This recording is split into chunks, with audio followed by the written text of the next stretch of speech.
So it's not seldom that you say, from my experience, that engineers are not given enough freedom to contribute into product decisions and how the product should be constructed, about the features themselves.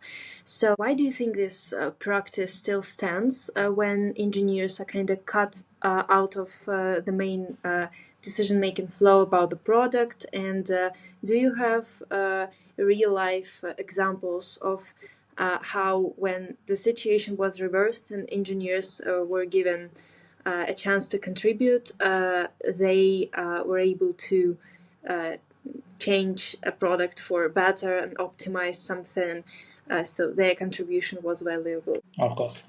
First of all, I think that the biggest reason why in many companies engineers are cut out from the product part is a lot of stereotypes, because many people still see engineers as people who only care about their code and coffee and nothing else, which is not true. Of course, many modern engineers, they are, as we said about motivations, they are also motivated about the ability to create something. And we want to be the part of this. And another reason, I guess, that sometimes, yes, it's true that there are very specific products, and engineers, they, if they don't use, if they are not users of these products, they could sometimes come up with some, let's be honest, some strange ideas about how it should work, because you need to make a lot of research about how your users will interact with this product, and engineers don't have, usually they don't have time for this, and they don't do this, so their contribution could be very controversial sometimes. But when I and my engineers speak about contribution to the product, we don't mean features.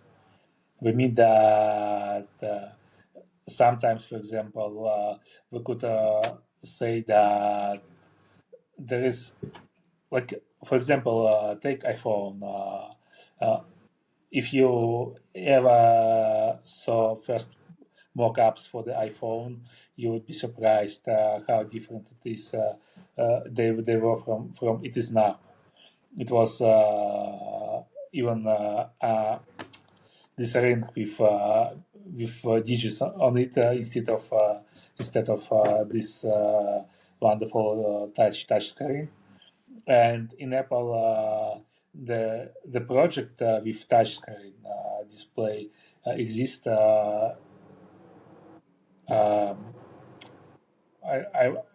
I don't. I'm not sure how long exactly, but much longer, much prior than they started to work on an iPhone, and no one understands how to use this thing, because there were no products for this, and many people in Apple even didn't know that such a screen exists. So designers started to come up with some ideas, and they saw that it wasn't good enough. And then some engineers came and say that they have this thing. It was a huge table at that time, but they said that they could make it much more smaller, and maybe it could be a good fit for iPhone. And Johnny Ive decided to try this, and it was a wonderful idea. In this sense, it was a contribution either. Business people, they don't have enough experience in technology. Software engineers don't have enough experience in the field where business operates, for example. But this kind of communication,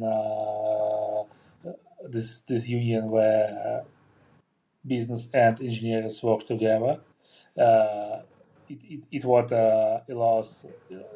enables us to create these wonderful products.